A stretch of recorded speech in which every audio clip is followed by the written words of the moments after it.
Welcome into another edition of In Touch with Indiana Sports, powered by thehoosier.com. John Alden with you, as always. Happy Tuesday, or Wednesday or Thursday, whenever it is you're watching this show. Glad to have you on board. Got Wright joining the show for the first time in a few months today, here to kind of give his take on where Indiana basketball currently stands, and I'm going to talk a little bit of NCAA Tournament March Madness. I'm curious how you guys are or have been able to take in the NCAA Tournament, because I'm sure many of you were able to kind of tell how I was feeling heading into the start of the tournament this past weekend. The last few years has just left a sour taste in my mouth with everything. But I do feel like I've been pleasantly surprised with how into it all I have been. I don't know if I articulated that very well. Let's try that one more time. I'm very surprised at how much I have enjoyed this year's NCAA tournament so far. I've not watched every game, but I've seen a lot of the really close games, the really good finishes. We had really the first big one, I feel like, was High Point over Wisconsin. That was the first true upset of the tournament, I feel like. And then this wasn't an upset per se, but it was a wild finish. You had Kentucky and Santa Clara. You had the Santa Clara shot that would have potentially given them the win over the Wildcats and would have sent UK fans into a frenzy, more than likely. Maybe they're already being sent into a frenzy after getting annihilated by Iowa State in the round of 32. But then in that first game, with just seconds left on the clock, I don't even know which Kentucky player it was, but he was very aware of how much time he had left, and he got the shot off in enough time, sent the game to OT, and they took care of business and avoided embarrassment in the first round. And a 7 over or a 10 over a 7 isn't the ultimate embarrassment of an upset, but when you're Kentucky and there's Santa Clara, there is an expectation that you will find a way to win those types of games, and that's what the Wildcats were able to do. And then shifting over to really a couple of other results, you had the St. John's buzzer beater that got them into the Sweet 16 on Sunday. That was another wild finish. You had Nebraska with the crazy finish, Iowa with the big finish. We're going to talk about more of those, how those results came to be with Ant right here in just a few minutes. But it's been a pretty satisfying tournament, even if you're somebody from, if your team's not in the mix. I feel like if you're somebody who enjoys watching March basketball, then I feel like you have to be pleased with the product that's been on the floor, right? And I know some people wish there was more of more Cinderellas, if you will, in the second weekend, where I don't think that matters as much as getting good matchups and at the same time also getting the really good finishes, even if the finishes don't involve a 15 seed making it all the way to the Elite Eight or something like that. So overall, I think it's been a really enjoyable tournament so far. I don't know. How do you guys feel as Indiana fans? Is it, obviously you wish Indiana was in the tournament, and it's a lot more enjoyable, also a lot more stressful whenever your team is in the tournament. I think there's give and take with both of those things. But how have you all been able to take it in? Is it hard to watch? Do you find yourself checking out a little more? I'll admit this too. At the beginning of those first couple of days, before you really had a lot of results that were intriguing and the really good finishes, as I've mentioned a couple of times now, it was a little.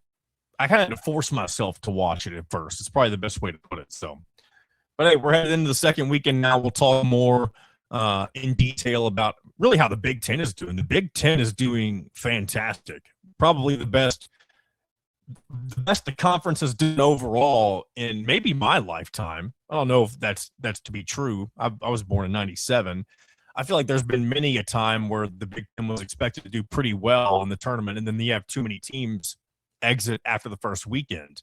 And you've got a good chunk of those left that can really contend to make the Final Four. I mean, there is a real possibility, and I don't think that this is what's going to happen, but there is a legitimate possibility where you can get 4 Big Ten teams in the Final Four. And that would be, I think that would be unheard of. I don't know if there's ever been a conference that's been able to get that many, control the entire Final Four and guarantee yourself a championship. I don't think that's ever happened. If it has, feel free to correct me down in the comments below, and we'll get to some of your comments here in just a moment as well. But I'm going to go ahead and get into a few news and notes types things, and then and then afterwards I'll read some of your comments, and then we'll dive into our segment with Wright. And then we'll hit on a couple of other smaller things on the other side, and then we'll wrap up today's show. So let's go ahead and get right into it. So on the football side of things, we haven't talked a ton of football because, really since the season, the championship had concluded, and you had the celebration in January, it's been a lot of quiet weeks other than, some transfer portal additions, that sort of thing. But as of today, at the time of this recording, but of course this releases on Tuesday morning, spring football is back. And this is apparently a later start than normal. But, let's be honest. Spring, technically, the season of spring just began this past weekend. So, to me, this is right on time, baby. Spring practice right at the start of the spring season. I know that's not how things really go in reality a lot of times nowadays. But what this means is we'll be checking in with Mitchell Page here again very soon. I don't know if it's going to be next episode or the episode after that, but I definitely want to check in with our friend Mitchell once again as we kind of transition into, it's not really the next season. It's really just kind of extra, not even extra practices. It's really, we can call it a prelude for what's to come when you get to fall camp. And then, of course, next season. It's just an opportunity for new guys to get on campus and get acclimated, get some snaps, and, get familiar with what, Indiana is going to try to do next year. And that's going to be to repeat as Big Ten champions and repeat as national champions. Now, I don't want to get ahead of myself and say that means that it's the full expectation for Indiana to repeat. I'm not necessarily saying that at all. I do think that they have the caliber of roster to be competing at the top of both the conference and at the national level once again. But as we all know, it takes a very, very special group of players and a very, very special season in general to get all the way to the top. And it doesn't mean that Indiana has to go 16-0 again. You can get to a championship in many ways. Ohio State's championship a couple of years ago, they almost didn't even get, I don't think they didn't almost not get in the playoff, but they were barely hosting a game in the college football playoff. And many people didn't really think that they had it in them to make a run. They didn't make the Big Ten championship game, and they had lost to Michigan for, I think it was the third or fourth straight time at that point. And then they were able to really flip the script once they got to the 12-team playoff and make a run. So there's multiple ways to win a title. And this is going to be a whole new group of players. I say there's going to be some important returning pieces, of course. Charlie Becker probably being the one that comes to mind immediately for most. Elijah Hardy on the defensive side of things. Tyree Tucker. Really kind of a whole new look running back group. Except for I think Kobe Martin. I think you'll see him get an increased role this year. Also Lee Jr. back from injury. And, of course, your new quarterback, Josh Hoover, transferring from TCU, formerly a commit back when Tom Allen was head coach. So looking forward to seeing what this new Indiana football team is going to look like. How will they compare with one of the greatest college football teams of all time? We don't have to definitively say they're the greatest. There's an argument for that, but there's no argument that they are one of, for sure, the best college football teams of all time. Definitely without question, the best team. Like there's not even a reason to mention this stat. It is that obvious, but of course it's the best team in the history of Indiana Hoosiers football, right? That's why it goes without saying, even though we said it anyway. That's what we do here on In Touch with Indiana Sports. We state the obvious sometimes, and that's just how it goes. But looking forward to seeing how things, how they get the ball rolling this spring, and we'll kind of get an early look at what's to come here as they get ready for year 3, chapter 3 of the Curt Cignetti era here in Bloomington. Speaking of Curt Cignetti, he's also been given the honor of leading, or I don't know if he drives it or if he's just in it, but he's the honorary pace car driver for the 2026 Indy 500. I mean, that has to be one of the most obvious decisions ever. I don't know who some of the recent past pace car drivers have been, but I mean, who else but the man of the hour? I mean, he's more than the man of the hour at this point. I mean, he's probably the most significant figurehead of Indiana sports when it comes to head coaches, really since Bob Knight. And maybe that's arguable, but definitely when it comes from an IU standpoint, you can almost say he's on this. I mean, I know he'll probably need to win multiple championships to be on the same level ground as a Bob Knight. But either way, he still did something that no one else ever thought was possible, and that's win a freaking title. How many times we have to say that before we get sick of it? I don't know. But yeah, that'll be interesting to see that happen whenever we get to race day later on in May. And then one more other football note, and that's something that's coming up here, and that's something I'm looking forward to, by the way. It's the Championship Trophy Tour that's going to begins today on March 24th, and it ends on April 21st. Just in case you have not seen this, and you're somebody like myself who is hoping to get a chance to see I think it's all of the trophies, not just the national championship trophy. I think they're going to be taking all the different trophies around the state of Indiana to different cities, different IU campuses, I believe, in most cases. But here's a quick rundown of where you can find, where you can go visit the trophies if they're in your neck of the woods. Today, on the 24th, you can find it in Richmond, Indiana, at IU East. March 31st, it'll be in Gary at IU Northwest. April 2nd, you can find it in South Bend and Notre Dame territory at IU South Bend. On April 7th, Kokomo at IU Kokomo. April 9th, Indianapolis, IU Indy. April 13th, it'll be in Evansville at the Old National Events Plaza. April 14th, it'll be up in Fort Wayne at the Miro Event Conference Center. And then April 15th, in New Albany, you can find it at IU Southeast. That is going to be the one that I hope to get to go to. And then its final stop will be on April 21st in Columbus at Indiana University in Columbus. So if you're someone like me who is hoping to kind of get their eyes on the hardware that we never thought would ever set foot in Bloomington, then you can find all these, of course, at iuhoosiers.com on one of their news stories. But I was just talking about that with somebody this weekend. I'm like, when am I going to get a chance to see these trophies up close and personal? Because I'm definitely wanting to. I mean, again, how often do you get a chance to be right in front of anything like that? The college football playoff trophy. I hope they have the crystal ball trophy there too. I think that's what everybody really likes to. I mean, that just looks. There's history behind that thing, and I'm so glad that Indiana. I think they call it the coach's trophy now. I'm so glad that they still present that to the champions, even though the marketing goes towards the CFP trophy nowadays instead of the crystal ball trophy. Having a little Dr. Pepper Zero Sugar. Usually you catch me drinking coffee, even though it's late, but we're switching things up a little bit. All right. That'll do it for football news and notes. Of course, we'll talk some basketball here with Ant right here in just a few minutes. But I do want to cover some of your comments. Again, as always, appreciate all the things that you guys send along, and I'll try to get through as many of these as I can without dwelling on them for too long. But we'll start with Mike Shenanigans. He says, "Hey, brother, still here. Appreciate you, Mike, for still being here." He says he's a disappointed Hoosiers fan, but he thinks DeVries is a good coach, but is going to have to do a really good job in recruiting this offseason with the portal. Cannot take another 4 years of failure. And yeah, I think that goes without saying. We've kind of talked about what's the timeline for giving DeVries, like what's an ample amount of time for deciding whether he's going to be a success long term or not.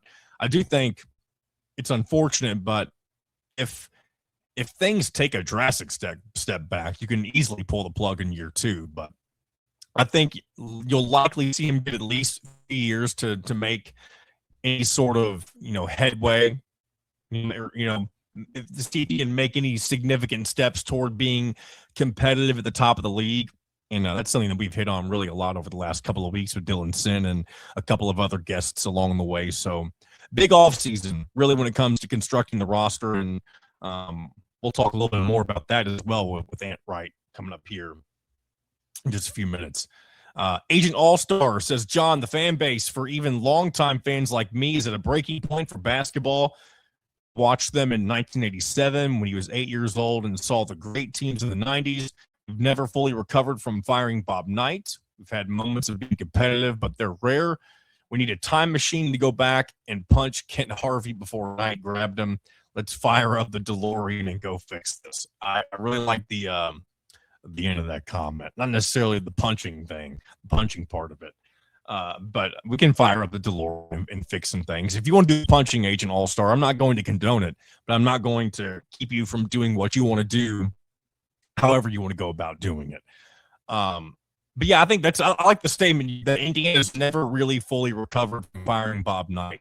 I mean, Mike Davis, of course, had the championship game appearance right after Bob Knight's firing with Bob Knight's players. So a lot of people kind of credit that run to Knight, even though, Mike Davis was coaching those teams. But, the problem there was the fact that Mike Davis really fell off after a while.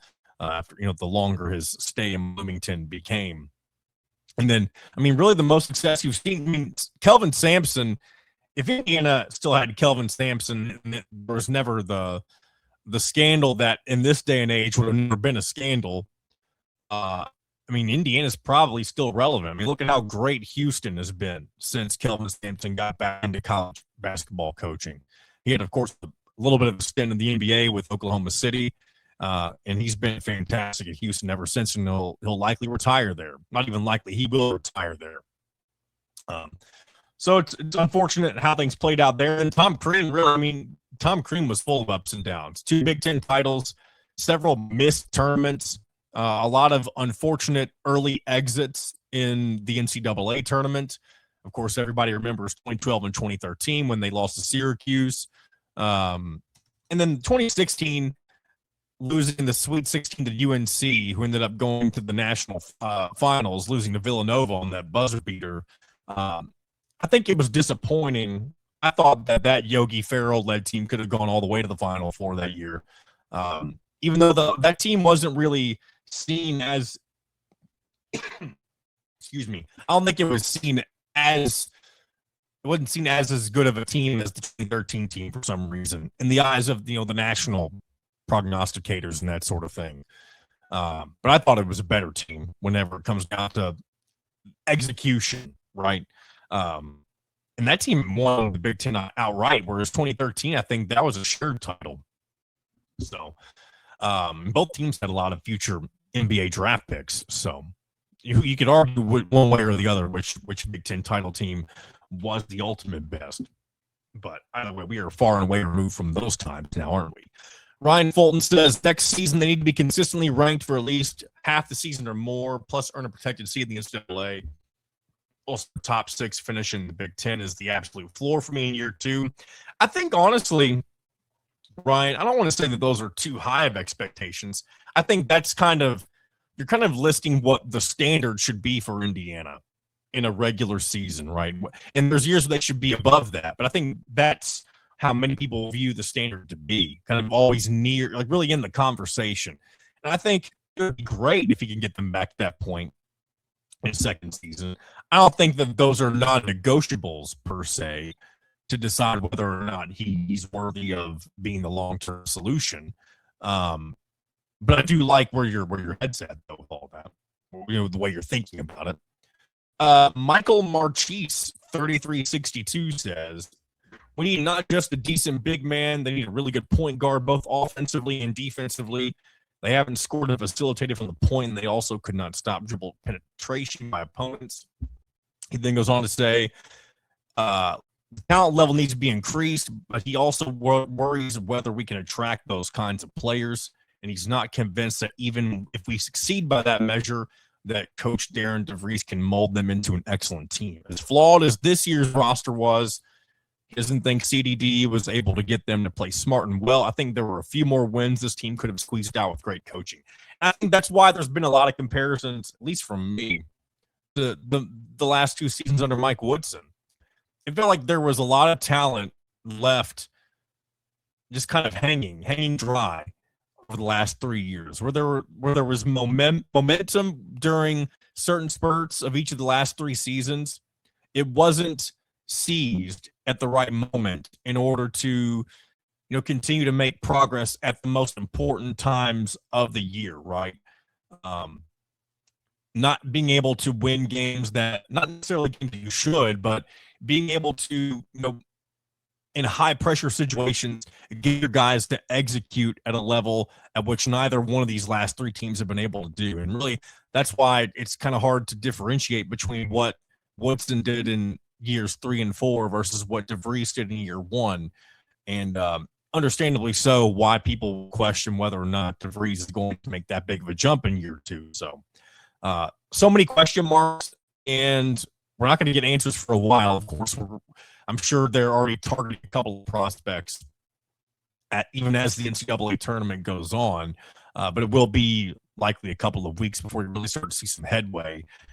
As more teams exit the tournament, you'll start seeing more guys being targeted, I would imagine. One other comment, going back to something else Ryan Fulton said that he later on put into the comment section. He said CDD might not need to pay for the past seasons. However, it is definitely on Dolson's plate. Well, yes, it is on Dolson's plate. Here's the thing. Scott Dolson has an out that no other athletic director has had in the history of Indiana athletics, in that he brought in Curt Cignetti. And Curt Cignetti did what he did. And Scott Dolson, as long as Curt Cignetti is the head coach at the Indiana football program, Scott Dolson will not be touched, right? I mean, unless he does something egregious, and I'm talking about I'm not going to list specific things, but I'm sure many of you know the types of things I'm thinking about. Just things headlines that you don't want to be in the news for. We'll just call it that. That's the only thing that could touch Scott Dolson. When you bring in somebody like a Cignetti that wins a national championship for your program in football, it doesn't matter what the basketball program does right now. And I know longtime basketball legacy fans might not like to hear that.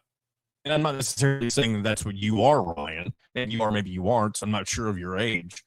But Scott Dolson's not. Yes, he does. He is responsible for the hiring of Darian DeVries. And you can't keep whiffing at basketball hires long term. But he also didn't whiff and found a diamond in the rough in Cignetti. And it's going to carry him further than anything else ever could. And again, I know Cignetti's in his mid-60s, and he's not going to be at IU forever. He'll eventually retire whenever that is. We don't know. But until that day comes, or until Scott Dolson decides to step away, he ain't going anywhere, I don't think. If you disagree with me, feel free to let me know in the comments section. But I'll go ahead and get off my soapbox here. We'll go ahead and bring in our friend Ant Wright as we continue to talk about the NCAA tournament some more, get his perspective on the Hoosiers, and talk about a couple of other things. We'll see how the Big Ten's doing so far this postseason. So we'll go ahead and get that interview rolling right now. Joining me now here on In Touch with Indiana Sports via phone this time instead of with his video camera, we got Ant Wright here. Welcome back to the show. Appreciate having you on. Hey, anytime, man. Tis the season. Super excited, man. Tis the season indeed. And of course, once again, for my Indiana Hoosiers, it's bittersweet. March Madness is always fun, regardless of whether the team that you root for is a part of it. But at the very beginning, before things really get underway, there's a sense of just FOMO, for lack of a better term, for all the teams that wished they could have made it in. That's how I felt as an Indiana fan, and somebody who covers the team, has followed the team for a long time. Definitely a disappointing beginning, but once things really got in motion, you had the first major upset with High Point, and then you had a lot of really good matchups in the round of 32 with a couple of really good upsets, specifically by some Big Ten teams that we'll get to here in just a moment. It's brought the magic back for me as somebody who hasn't really gotten to experience it from the perspective of their team being in the tournament for the last several years. Yeah, I mean, I could I can definitely see how it's a bit bittersweet, especially when you're looking around the Big Ten and seeing exactly who is doing these things. Like, it's not just your Purdue's, your Michigan State, your Illinois, your Michigans. I think those schools have been here over the last decade plus. You have Illinois went to an Elite Eight 2 years ago. Purdue went to the national title game 2 years ago. Michigan went to the Elite Eight just in 2021. Michigan State, I believe they lost to K-State in the Sweet 16 a couple years ago. So, like, they've been to second weekends.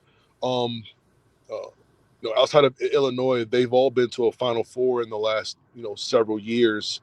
But there's Nebraska and Iowa.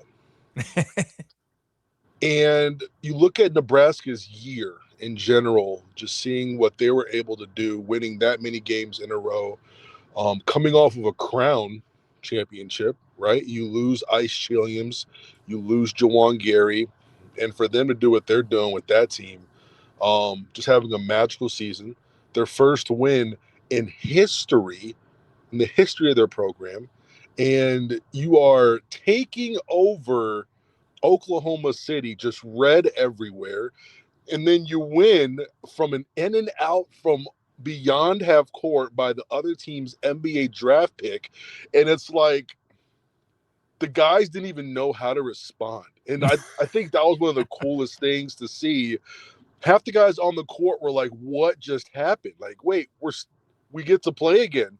Holy crap. And then you look at Iowa, they play against a Florida team who's a 1 seed, national champion just a year ago, brand new coach. It's basically Drake plus, right? This isn't it's not like he went out there and just got a bunch of juggernauts. Like, no, like he made some things work, and the playing style and the toughness, and I think the Big Ten got Iowa ready for that game.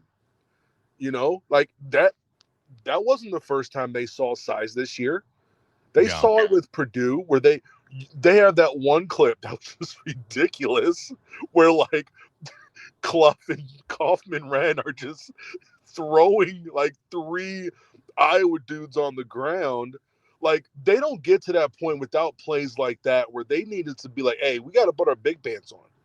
We got to put our big boy pants on. So that Purdue game, even Oregon's got a lot of length, a lot of size with Biddle and Stewart and KJ Evans, and not to mention Michigan. And their first road game was Michigan State. I mean, they were tested. They were ready for that matchup, and they took full ownership. But like, back to Indiana, like, I know it's bittersweet, but it kind of shows you that, like, look, it just takes 1 year. Yeah. It takes 1 year to figure it out. And I know people are a little down on DeVries, but especially when not to interrupt you, especially whenever you look at Ben McCollum. We just talked about Iowa for a little bit. That was somebody who, whenever Indiana was going through their coaching search last year, whenever there was the 2 camps of Darian DeVries and Ben McCollum, I was somebody that fit directly into the Ben McCollum camp. Now, I understand why people would have been wary of it based on kind of his style and how Indiana kind of had someone like him before, at least with the way that he kind of constructs his rosters, in Archie Miller from several years ago. So I kind of see why they veered away from it. But at the same time, I mean, this might be kind of, maybe you can't even make this comparison. You can in some ways, but Ben McCollum, in a much smaller sense, is kind of like the Kurt Signetti of college basketball. He had so much success at the Division II level, comes up to Drake, does pretty well there for a year or two, however long it was. Now he's made the leap to Iowa, and in 1 year, he's gotten the Hawkeyes further in the postseason tournament than they've been since the late 90s. Yeah.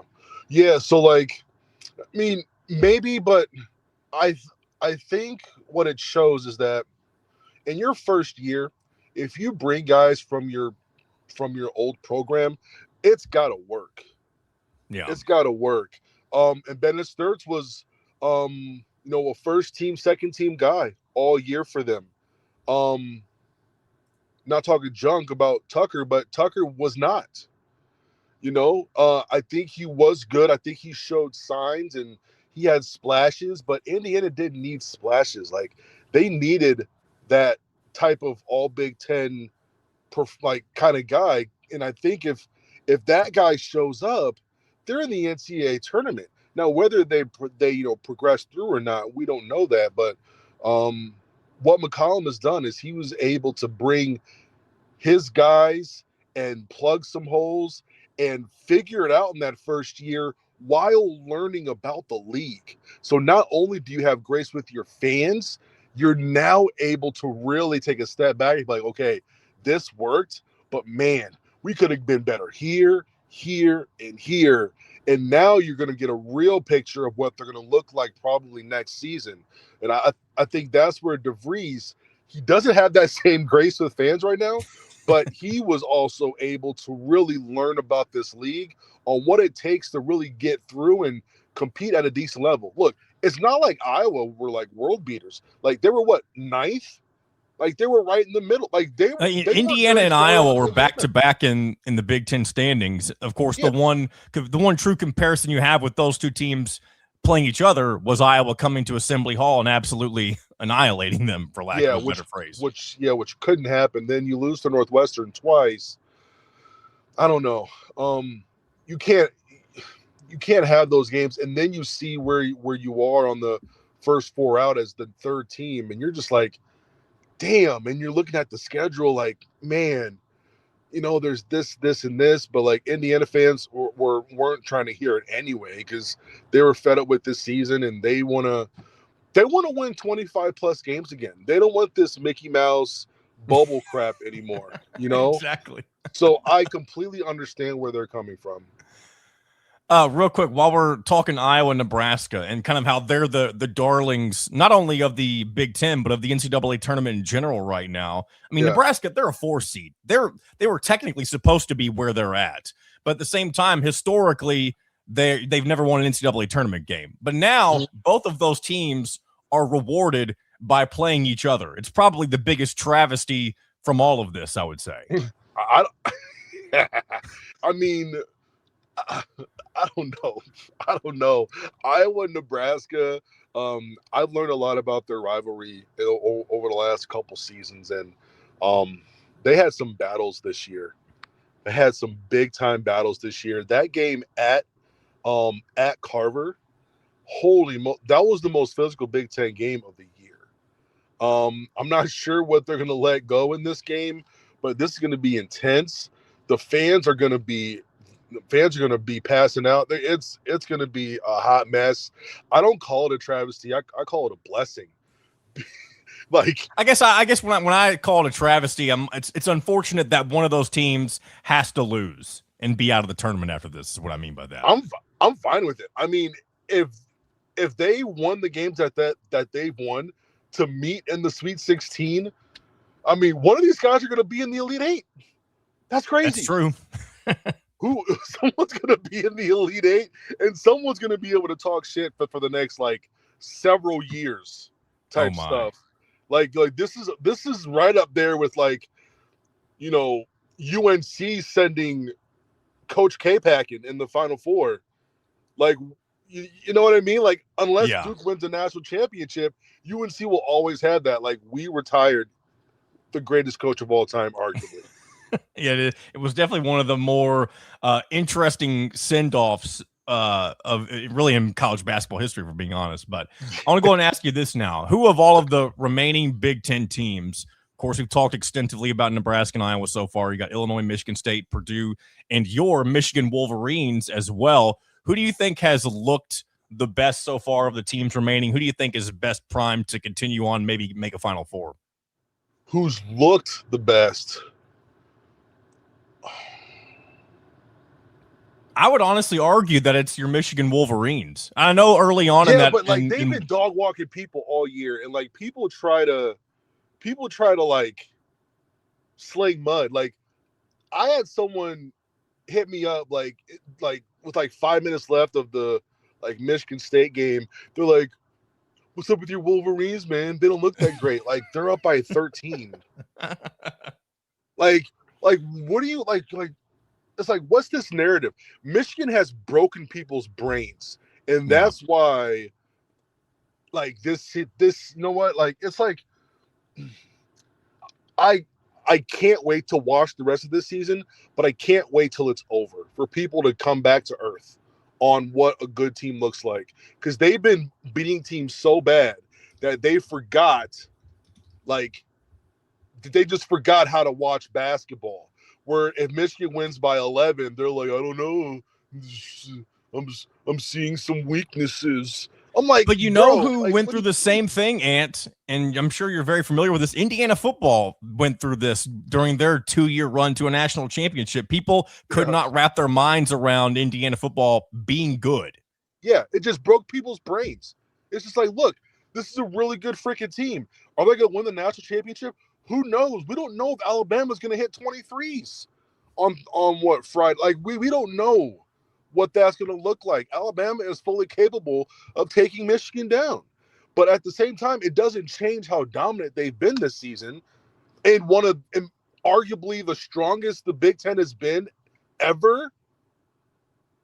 Like ever. I'm dead serious. Like, when has the Big Ten been stronger than this season? I don't know. There I don't was a know. year, I can't remember what year, that they had the record amount of teams in the NCAA tournament. It was back either in the early 2020s or 2019, something like that. But the problem with them, with that particular year, was those teams bowed out of the tournament very early, if I remember correctly. But those teams didn't have the talent, and there was like, how many of those teams could legit compete for a national championship as well? Not just get into the tournament and be decent seeds, right? Because I think last year there were 3 or 4 top 5 seeded teams. None of those teams, in my opinion, were truly competing for a national championship. Even though I could see them getting to a second weekend, and then you have to figure some things out. I would say 12, 13 was a really good year. Really, really good year with like that Indiana team was so good. I'm like that. Yeah. Look, that was. I mean, we were one Jordan Morgan putback from like a 4 or 5 way tie for the Big Ten championship. like, go back and that and look year, at it. Michigan's technically unofficially the national champions of that season because Louisville had that championship vacated. Oh no. The game happened. They lost. That's Exactly. It. I just That's, I live in the Louisville area, so I like to give people crap about that around here. Please do, troll. Break their brains, please. Absolutely. What about some of the other teams left? Purdue's taking on Texas. You got Illinois taking on Houston. Michigan State's taking on UConn. Purdue has played well. I wonder if CJ Cox is okay. I think that's really important because without CJ, Purdue maybe have like 3 or 4 more losses on their schedule. I'm not even joking. I mean, he's had some games where he just comes out the blue and just starts lighting it up. He did it against Miami. Before that, remember Northwestern when he had like 20 in the second half and nothing else was going on for them and they end up winning by 4? I mean, he's had some games this year where he just turned into like a rocket microwave where he was like, look, I don't know about y'all, but I'm about to hit the next 5 shots. All right. So after that, let's come together and figure it out. But I got y'all the next several possessions. It's okay. If you're looking at Illinois, they've played well. Michigan State's kind of just done what they do, right? They just grind you down. They play defense. They play tough. They find and exploit your weaknesses, and they know who they are, right? I think Michigan State is one of those programs where they're going to beat you with their program. Right, it's not so much of individual. Jeremy Fears is very, very good, but you can see over the last couple years they've only had 2 All Big Ten players. Jace Richardson last year was a 3rd team, and they won the league by 3. They won the league by 3 games, and they had one guy be a third-teamer. This year, Jeremy Fear is a first-teamer, but it's not a program that is going to feature guys. They're going to beat you over the head with their Spartan program. And that's what they've been doing. Who else is there? I think you hit on all the ones because we already talked about Nebraska yeah. and Iowa. And then, of course, you're Michigan and Alabama. You said if Alabama gets hot from 3, you never know. They could be anybody in the country. One. Yeah. They are an electric club. Like, you're looking at Phylon. I mean, he's really good. I can't wait to see who they check on him. I wonder if Yaxel guards him quite a bit. Yaxel guards pretty much anyone's best player, and he's done really good this year. So that's going to be interesting. Phylon and they got this African dude about 6'7" who could kind of shoot it. And I don't know, man. We'll see. They got Amari Allen, who's going to be a really good matchup for someone like Morez. They don't really have good bigs, though. Cheryl and the transfer and the mid-major transfer, they're not on the level of like Big Ten guys. Mm-hmm. Like, they're decent, but they're not on that level. So I do expect Morez and Mara, they should be okay down there. Now those guys can shoot it, and they will shoot it. You know, are they going to turn into Bielowskis from Wisconsin, where he just wants to hit like 5 threes in a game? You know, we don't know these things, but Michigan's region was very favorable to them. The one team, like the 2 teams that I was most quote unquote worried about on the other side of the region are playing in the Sweet 16. I thought Tennessee and Iowa State have the bigs and the playing style to keep up with Michigan. And they have, and in my opinion, have the guards. I think Tamin Lipsey is very good. Killian Torrey is very good for Iowa State. And then I think Jacoby Gillespie is as good as any guard. You guys know him from Maryland. So I don't know. It should be fun. It should be good. But, Illinois has also been doing what they do, just blasting teams away. So they couldn't wait to get out of the conference for sure. It's another team. But, the conference play was so brutal this year, man. Just is there game after game. Between all of the teams, that we've talked about extensively, the Big Ten, of course, but who outside of the Big Ten kind of scares you most right now? I know St. John's with Rick Pitino. I know they're only a 5 seed. I think they're very interesting and intriguing. Potentially, you might get Michigan State versus St. John's in the Elite 8 if that ends up working out that way. But who are you looking out? Who are you looking at outside of the conference to potentially continue to make noise? I think Arizona is the best team in the country. I think they're the best team in the country. I don't think they have the highest ceiling, but I think they're the best team. It's almost like I think Michigan at their best is the best team, but they're not always showing their best. I think Arizona is at their best. Not at their best, but they're going to be 9 out of 10 almost every time. And then they'll show a 10 every now and then, but they're going to give you a 9 every time. Michigan, they could be a 12 out of 10, but they can drop to like a 7, which is still a pretty decent team, but they can get got by anybody. Real quick, before I let you go, we talked a little bit about Indiana at the beginning. Of course, they're in full off-season mode now. They brought in Ryan Carr from the Indiana Pacers to kind of do this GM role and kind of help Darian DeVries construct his roster a little bit differently, maybe kind of make a roster that's, more ready to compete with a Big Ten schedule night in and night out. I think that was kind of the biggest glaring issue with Indiana as the season wore on is they didn't really have a true Big Ten style of big man the way that we were used to when Mike Woodson was the head coach the last several seasons. So what do you kind of expect them to really focus in on that over the next few months as they dig into the transfer portal and get ready for next year? Yeah, I think when you're looking at the roster and you're looking around the league, several teams are going to re-up, right? Everyone's like, oh, they're losing this, they're losing that, they're losing this, they're losing that. They said that in 2025 too. And the league is way better. You know what I mean? So one, you got to keep up with the Joneses is one. Two, you cannot come back with that lack of size and toughness. We all saw it in the off season when they constructed this team, and it was like, you know what? If this works, the bigs have to be able to counter on the other end. If they don't, they're going to get eaten alive. And what happened a lot of times is their bigs couldn't counter on the other end while they got eaten alive. Then you had Tucker at the 4. And when Tucker went out to 3, he couldn't guard a lot of guards when they went to switch. Lamar Wilkerson was very good this year. Connor Enright was very good with what he was able to do as well. Nick Dorn was underrated, in my opinion. I think not by Indiana fans because they love him, but like from just a Big Ten standpoint, I don't think fans really understood how good Nick Dorn was. But there just weren't enough options around for a lot of these guys to really succeed. Where how high tide lifts all boats. There wasn't a lot of tide on this team.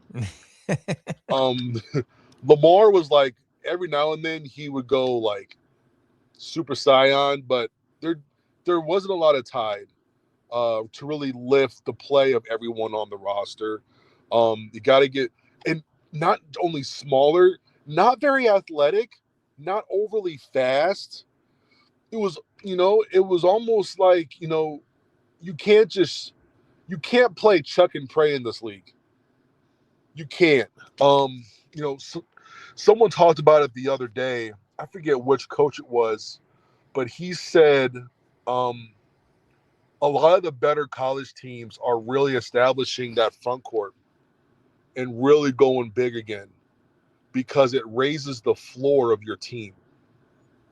The 5-out stuff is cool, but it's so inconsistent and there's so many variables that are involved in it that you could play that, but if you don't have a front court to take care of the paint on both ends, rebound, 2-point offense, 2-point defense, your floor is at a 6, right? If you don't have that, your floor is way, way lower, way lower. So you got to be able to establish a front court, but that doesn't mean that you're not going to be able to shoot. Like, get you some big dudes who can also shoot. Like, get you some big 4s. Get you a 5 who isn't limited to just post play.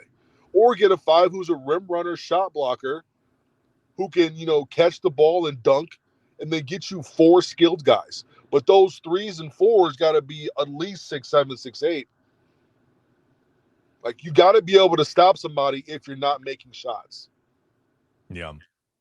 And it's definitely going to be interesting to see what Indiana does over the next few months. And I know a lot of the transfer portal pieces, a lot of it's going to happen after the NCAA tournament's done. So I'm looking forward to seeing how that plays out. I mean, I hope we could get a Big Ten national champion for the first time since the year 2000. And honestly, I'm not just schmoozing you right now, Ant. I want to see Michigan and Dusty May get it done. And I know I definitely don't want to see Purdue get it done.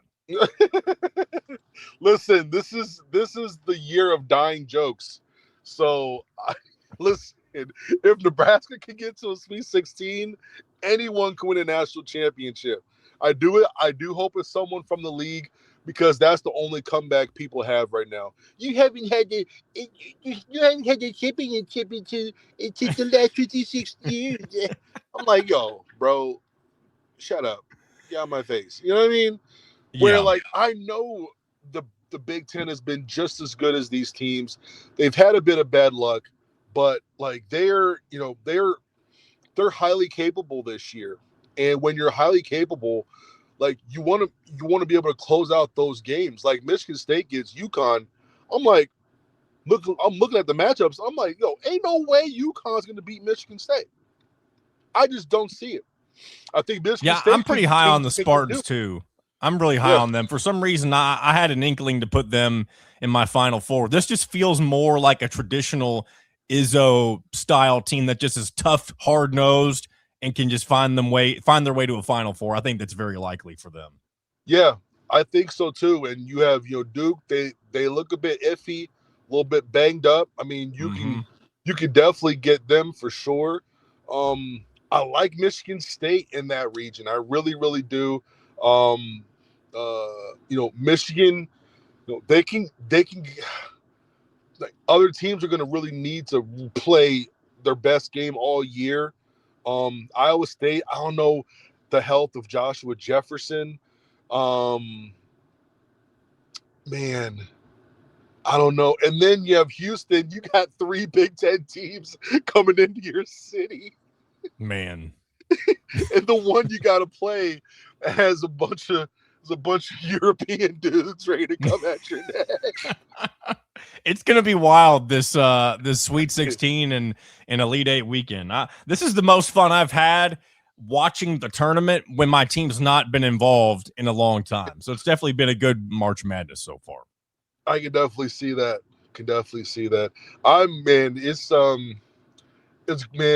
It's good times, man. It's real good times when Indiana's back. You're gonna appreciate these years. You can't take the NCAA tournament for granted because you have to be a good team to get there, and that's why I don't think you should expand it. Because it's everybody you play is going to be a champion or they beat a champion, and they're going to be a really good team. And at this point, like there's 2 teams left that are what is it?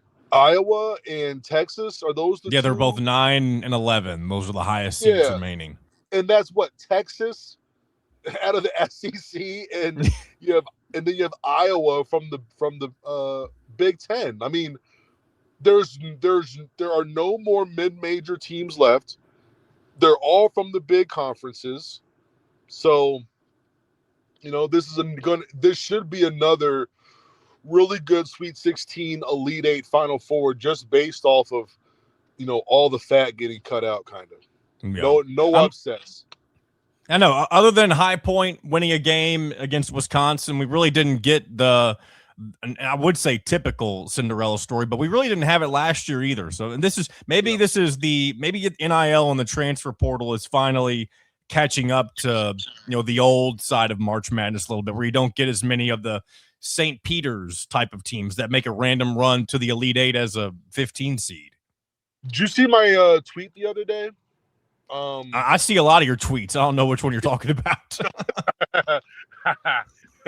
No, but I think that the committee has done a really good job seeding these last couple years too. So remember Illinois had to play a 9-seeded Loyola Chicago when they were top 10 in the country on almost strange. Every metric. So strange. You know what I mean? I remember several years ago when Michigan had to play, when Michigan was underseeded, but so was Oklahoma State, was also underseeded. It was more like 2 5 seeds playing each other in the 7-10 game. And then that screwed up Louisville, who was the 2, who had to play Michigan. Yeah. Who was really at a 5 and not a 7. I think the seeding has done a real good job. Outside of St. John's has been underseeded, in my opinion. I think the Big East is very undervalued this year. Yeah. I did want to see Seton Hall in there, but they just kept losing bad games. I don't know. Seton Hall was definitely good enough, tournament good. But they just couldn't figure it out. Enjoy the rest of your day. Enjoy the rest of the NCAA tournament. And I do mean this when I say good luck to your Michigan Wolverines. Hey, man, appreciate it, man. It should be a good week. I love the festivities. Big thanks, as always, to Ant for his insight. I'm really just good at talking about basketball. The dude loves college basketball, and I do mean it whenever I say that I'm rooting for his Michigan Wolverines and Dusty May. And that's another thing that you can put down in the comments below if you'd like. Are you somebody who wants to see Dusty May win a title at Michigan? Or do you think that that would make it impossible for him to at some point humor coming down to Indiana? I think Indiana at this point, or really Indiana fans, I think Dylan Sin may have said this on last week's show. And if he didn't say it on the show, then he said it to me after the show. And I do believe he was the one who said it. Dusty May is going to become the new Brad Stevens, especially if he makes the Final Four run or deeper this year. And I think Indiana fans need to get off that boat while they can, because I don't think, at least at this point, maybe I'm dead wrong, I don't think Dusty May is at all concerned about wanting the IU job potentially down the road. And Indiana's not even in the market right now. They were in the market last year, and they're going to be, I'm not going to call it stuck with Darian DeVries, but they're going to be experimenting, we'll call it, with the DeVries era over the next year or two before they make any further decisions on what might happen in the future. So one other little piece of news. I've had this, it's not even really news. It's something I've had written down for a while that I wanted to, this is along the lines of how quickly things can change from one season to another for a particular head coach. And I'm talking about Shaheen Holloway with Seton Hall. Of course, before that, he was the head coach at St. Peter's that got them all the way to the Elite Eight in 2022. He then became the head coach, and I believe his alma mater at Seton Hall. In year one, they were only 17-16. Went to the NIT. Nothing really super exciting. Following that, they were 25-12. They went back to the NIT, but they were NIT champions. Again, at Seton Hall, so it's not like we're saying he did this at UNC, because it wouldn't be all that impressive if that was the case.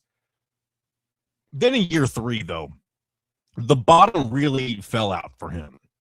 Went 7-25. And at a lot of programs, after those first two seasons, and you fall that far down in year three, you're cooked. That's it for you. But here's what he did this year. And it's not the best of turnarounds. I'm not acting like he didn't get them into the NCAA tournament, but he came really close. He went from 7-25 last year to 21-12 in year four, and likely bought himself, I would assume, at least one more year.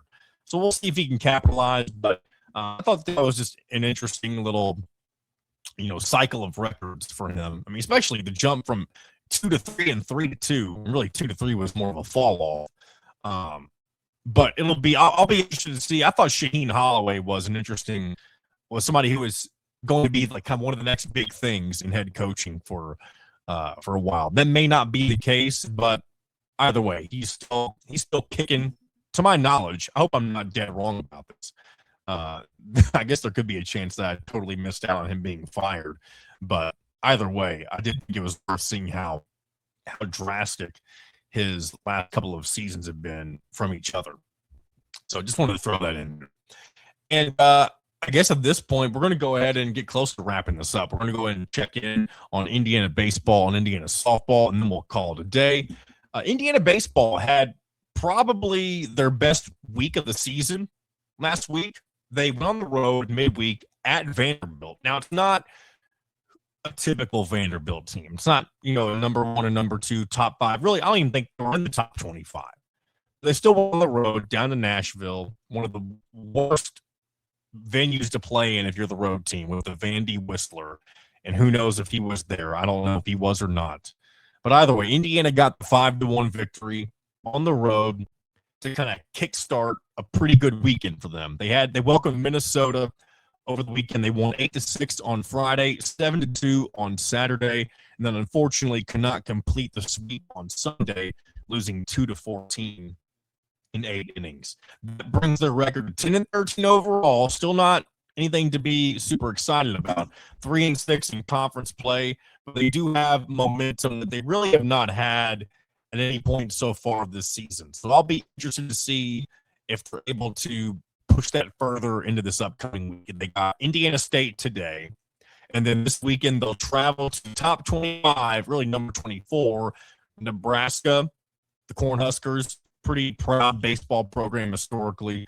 So it's a very pivotal weekend for Indiana baseball. If they're going to try and turn the season around, it kind of feels like if it doesn't happen this weekend, then it's a lost cause. Maybe that's jumping to conclusions too soon, but because of how bad of a start they got off to this year, it feels like they got to steal this one on the road against what I would assume is a pretty tough Nebraska team. And then over to Indiana softball, they continue to have a pretty good year. Not even pretty good, a really good year. They've won 4 straight. That began with IU Indy last Wednesday. They won 6-3 and then swept Maryland on the road, 8-5, 10-2 in 5 innings, and then 7-2 on Sunday. That brought their record to 25-6, 7-2 in conference play. And then as I began recording this show, it's weird. They had a one-off game against Oregon on Monday. And as I'm finishing this up, I'll go ahead and refresh one more time. I do believe they're towards the end of this game. It's a pretty high-scoring affair as well. It was, I think, 24-11. Yeah, right now it's 24. Again, at the time of this recording, the game is over now. But at the time of this recording, it's 24-12 Oregon. Very wild score for softball. Number 16 Oregon. I guess that's a one-off. I don't know. I don't think that'd be a conference game since it's just on a Monday. But later on this week, they'll take on Detroit Mercy Friday and Saturday, and then they won't be back in action again until the following weekend against UCLA on the road. So that's where Indiana softball and baseball are right now. I appreciate you guys for tuning in to today's show. It was hopefully you guys enjoyed yourselves. I enjoyed reading your comments as always. Keep them coming.